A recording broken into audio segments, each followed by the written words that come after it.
Halo guys, ini adalah VivoBook terbaru di 2024, namanya VivoBook Go.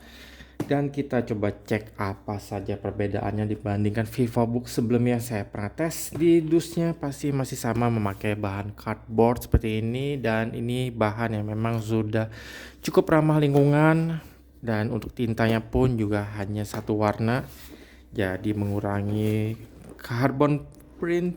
Di sini ada penjelasannya, ada spek detailnya, ada kodenya. Di sini kodenya E140 4G. Lanjut kita ke bagian dalamnya. Ini yang menarik. Jadi bagian dalamnya ada yang berbeda dibandingkan tipe sebelumnya, yaitu di sini dia ada penjelasan mengenai sustaining an incredible future. Jadi reduce, reuse, recycle, bisa dipakai dusnya ini. Pertama kali saya cek, jadi ini kita bisa gunting di bagian sampingnya, membuat menjadi seperti tripod ataupun jadi stand seperti ini untuk menaruh laptop. Tapi ini seperti bahaya, bisa mudah jatuh, tapi ini yang mungkin bisa dipakai. Lanjut di bagian dalamnya juga penggunaan plastik sudah mulai berkurang, seperti ini tidak ada plastik lagi. Oke, walaupun ini tetap seperti bahannya masih ada plastik sedikit, tapi ya bahannya kain, seperti kain, tapi bisa recycle. Lanjut ada buku-buku panduannya, ini untuk laptopnya, dan ada satu komentar yang saya bakal bicarakan ke depan. Oke, lanjut ini untuk aktivasi Microsoft, warranty cardnya, My Asus, dan di sini ada panduan penggunaan yang teman-teman bisa baca-baca dulu. Ya, pastinya sudah terbiasa memakai. Di sini juga menarik untuk touchpadnya, bisa menjadi mode tertentu, tapi di sini touchpad yang VivoBook tidak ada tulisan angka-angkanya lagi. Oke, kita lanjut lagi ke warantinya. Jadi di warantinya teman-teman juga harus note, jadi tidak semuanya bisa diklaim. Misalnya yang paling penting dan krusial itu di bagian layar. Jadi layar itu ada minimal pixel, misalnya ada 1 titik, 2 titik yang bermasalah, tapi di sini ada minimalnya untuk bisa klaim. Jadi ada catatannya juga seperti ini, tanggung jawab dan macam-macam ya. Oke lah, jadi kita harus menerimanya, tapi pastikan beli garansi resmi dengan pasti dengan jaminan yang lebih oke dibandingkan garansi distributor. Ini untuk chargernya ya, ini chargernya salah satu komentar saya, yaitu kenapa masih pakai charger pin di tahun 2024. Sayang sekali bukan memakai USB Type-C yang harusnya sudah terjangkau 45 watt seperti ini. Untuk spek lengkapnya bisa dibaca, dan untuk panjang kabelnya ini sekitar 1 meter, 1,5 meter. Kita coba nanti sambil charging. Lanjut untuk ke laptopnya, ini dia komentar kedua saya, yaitu banyak sekali tulisannya. Asus VivoBook oke lah, tapi sisa dari go further and beyond, explore the possibilities. Oke, kenapa harus terus seperti itu? Dan untuk bagian sampingnya memang tipis, 17,9 mm ya, tapi di sininya sangat tebal. Ini tidak dihitung bagian kakinya itu, mungkin untuk pendinginan, tapi entah, bagi saya ini seperti berlebihan. Untuk bagian casingnya semua terbuat dari bahan plastik, ya plastik. Untuk harganya range-nya dari 6 jutaan sampai 7 jutaan tergantung konfigurasi spek yang kalian pilih. Sayang lagi ini kenapa masih memakai port USB 2.0. Ada 2 LED status saat menyalakan atau saat charging. Untuk hinge-nya versi panjang seperti ini, plastik juga hinge-nya.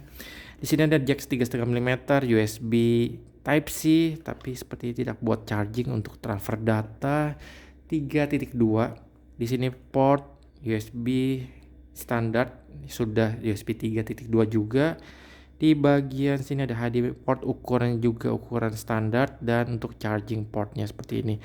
Ini bukannya tidak rata, tapi memang desainnya seperti ini. Bagian belakangnya ini dia untuk bagian speakernya ada 2, dan untuk bagian grillnya ini juga satu laptop dengan grill yang sangat terekspos. Ya, bisa lihat sangat terekspos dengan besar, padahal bagian yang di sini untuk udaranya kecil, tapi sini terekspos mungkin untuk pendinginan. Nanti kita bakal coba cek saat dibuka apa saja yang bisa di-upgrade. Untuk bagian dalamnya kita coba nyalakan, tapi biasa baterainya habis jadi harus di charge dulu sementara.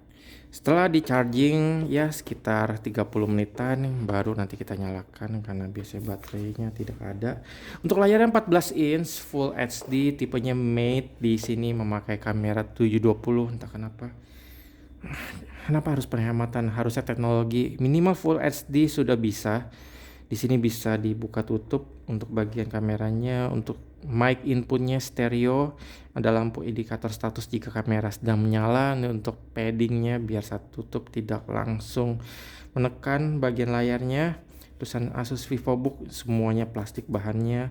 Intel Core i3 ini juga menarik. Intel Core i3-nya sudah generasi baru, sudah tidak ada tulisan misalnya yang 1215U ataupun yang lain-lain yang agak berantakan namanya. Sekarang lebih simpel dengan tulisan N305. Tapi kenapa mesti N? Karena ada tipe yang Pentium pakai N juga, jadi ini juga penamanya agak unik. Sudah mendapatkan Office, jadi ini Office-nya original gratis. Di sini tombolnya modelnya chiclet, di sini cukup tactile, tidak spongy seperti model sebelumnya. Ada backlight di bagian bawahnya. Untuk touchpad-nya juga besar di sini, ukurannya besar, dan untuk touchpad-nya tergabung dengan fingerprint reader. Wow, jadi menarik, ada fingerprint readernya untuk diagonal sekitar 13 cm, jadi cukup besar. Ada Sonic Master seperti biasa yang diunggulkan ini dari zaman udah jadul banget ini, mungkin 2000-an sudah ada tulisan ini. Di zamannya mungkin oke nama Sonic Master, tapi sekarang orang sekarang apalagi anak zaman sekarang tidak mengerti apa tuh Master Sonic ya, udah biasa saja. Tadi namanya ini Ergo Sense. Ada yang diunggulkan lagi webcam shieldnya, Nano Edge Slim Bezel, padahal bukan nano, ini masih milimeter, di sini milimeter, hampir 1 cm, sekitar 8 mm. Oke, bisa dibikin flat lay flat hinge for diverse usage. Oke, seperti ini bisa diratakan. Dan ada World Street Test Military Grade. Oke, ini ya kita tidak perlu tahu tapi dia dikasih tahu juga. Ada noise cancelling, jadi ini nilai plus yang ya harusnya sudah standar untuk laptop zaman sekarang. Dan tombol menyalakannya juga bergeser ke kiri satu titik seperti ini karena biasanya sering terklik, mungkin mereka mendengarkan keluhan dari para pengguna. Kita coba nyalakan. Ya, backlightnya pun nyala, LED statusnya. Dan layarnya ini masih yang tipe sangat wide, 16:9 di saat trennya masuk ke 16:10. Mungkin iterasi VivoBook tahun depan akan tipenya bakal berubah karena lebih usable layarnya jika lebih panjang dibandingkan terlalu lebar. Di sini ada tadi sedang charging, LED statusnya menyala. Dan untuk setup awal di Windows 11 ini agak lama dan saya bakal skip, nanti cara penggunaannya bisa dilihat video, saya kasih link di deskripsi. Nah, ini dia tampilan awal dari Windows, tapi kita bakal setting dulu dan ini akan memakan waktu yang cukup lama. Tapi untuk cara pakainya saya telah menjelaskannya sebelumnya, bisa teman-teman cek, nanti linknya saya bakal kasih. Untuk bobotnya 1,4 kiloan, ya masih cukup ringan. Di sini masih update status yang akan memakan waktu cukup lama, jadi tunggu saja jangan sampai terputus dan tetap di posisi charging. Oke, ini dia penampilan pertama untuk masuk dalam Windows 11 di Asus VivoBook Go. Kita langsung cek untuk bagian spek di Task Manager. Kita masuk ke bagian performance. CPU-nya di sini terbaca Intel i3 N3.0 305. Di sini dia bisa sampai 3,8 GHz maksimum clock-nya, atau speed-nya di 1,8 GHz tergantung pemakaian dan pemilihan di baterainya. Performance-nya ini kita bisa pilih power mode-nya, misal kita mau yang lebih ngebut kita bisa pilih best performance, atau mau baterai yang lebih irit kita pilih ke best power efficiency, misal ke best performance. Kita lanjut di sini untuk memorinya 8 GB yang tersedia.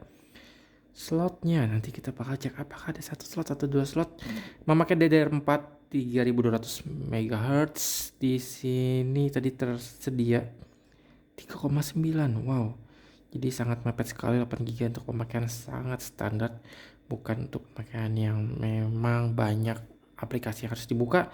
Di sini disknya memakai NVMe Solid IGM 512 GHz, tapi ingat memakai beberapa memori terpakai oleh sistem memori, jadi bakal yang muncul 477 di sini. Wi-Fi-nya dia MediaTek Intel, MediaTek Wi-Fi yang sudah versi 6 yang Oke, tidak tertulis dual band atau tidak. Sini GPU-nya di share dengan RAM yang ada. Jadi tergantung dari kemampuan dan ketersediaan RAM yang ada. Oke, lanjut kita ke bagian mana di sini untuk kameranya. Kita coba tes untuk kamera. Apakah kameranya sesuai dengan ekspektasi? Kita klik yes. Yes.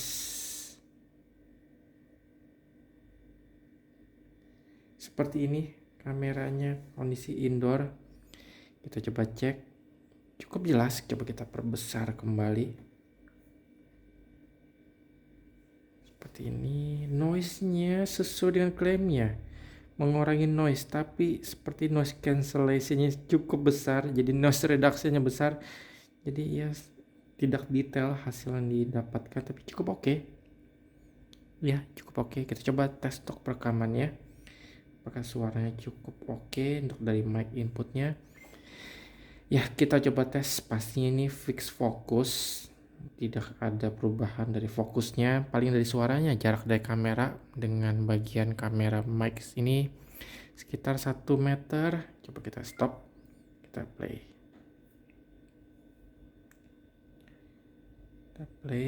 kita coba perbesar suaranya. Ini 100%. Ada perubahan dari fokusnya, paling dari suaranya. Jarak dari kamera, ya untuk suara cukup jernih, tidak ada kendala untuk suara. Oke, saya cukup puas untuk suaranya. Dan untuk bagian lainnya kita coba tes di bagian dari YouTube, speed test untuk WiFi dan memori testnya.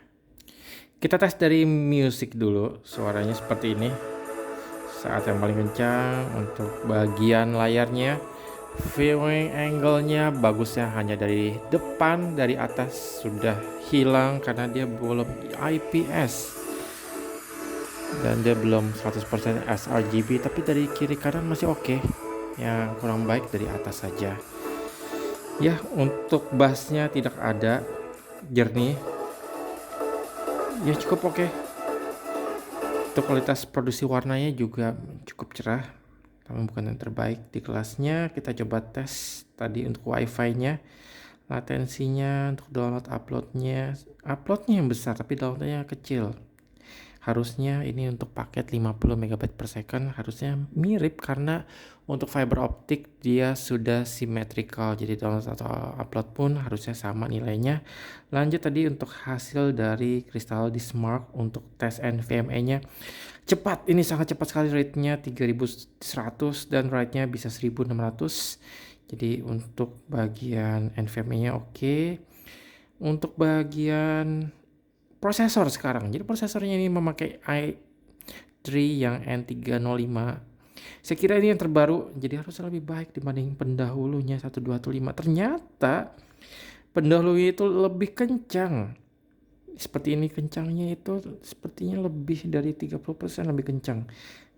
Kenapa? Di sini keunggulannya hanya lebih baru dan 2 physical cores, tapi sisanya lebih cepat. Dan untuk yang tipe 125 dia sudah support DDR5, pantas di sini masih DDR yang tipe 4. Tapi untuk pemakaian rata-rata seperti ini, untuk scrolling ataupun yang lainnya, ganti-ganti aplikasi semuanya lancar, tidak ada kendala. Mungkin belum aplikasi yang berat, nanti saya bakal update lagi jika ada kendala untuk pemakaian. Tapi ya seperti ini, RAM-nya yang agak mentok.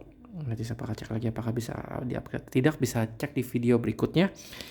Oke, untuk overall apakah ini worth it atau tidak? Saya memakai ya 1 jaman di sini, agak panas di bagian bagian tengah sini yang agak panas. Mungkin di bagian fan-nya. Fan-nya itu ada fan-nya di sini padahal. Tapi di bagian sini memang di bagian koper untuk mengeluarkan hawa panasnya. Ya, oke, tapi kadang-kadang dia akan trolling, bakal ada suara fan akan menyala sangat kencang. Untuk layarnya oke, untuk bagian keyboardnya bagus, untuk daya tahan baterainya saya belum tahu, saya bakal tes lagi. Di sini untuk charging speednya standar 2 jaman. Walaupun dibilang fast charging itu pun 60%, memang 60% pasti cepat, tapi sisanya saat naik sampai 100 bakal lama untuk memprotek baterai biar tidak cepat rusak. Untuk bagian kamera cukup oke, walaupun noise reduction-nya tinggi. Untuk bagian processingnya, bagian user experience-nya cukup oke. Tidak ada kendala sama sekali di Windows 11-nya memakai di Asus VivoBook Go. Untuk bagian luarnya saya tidak berasa ada feel mewah untuk harga yang 7 jutaan. Apakah rekomend untuk dibeli? Masih banyak pilihan lain, apalagi ada yang merek lokal. Tapi balik lagi tergantung preferensi kalian. Kalian suka merek yang sudah established seperti ini, yang sudah ternama, bagian after salesnya sudah oke, dan untuk software update-nya pastinya sudah lebih baik dibandingkan laptop-laptop yang masih baru. Tapi jika teman-teman ingin mencoba, ada beberapa merek lain yang memang dengan harga yang sama memberikan sudah i5 dan performanya lebih oke. Oke, teman-teman, jika ada tambahan bakal saya tulis kolom deskripsi. Jika teman-teman ada komentar, bisa tulis kolom komentar. Terima kasih telah menonton. Selalu bantu channel tombol like, tombol lonceng, dan follow IG Facebook kami di Datang Jual Beli.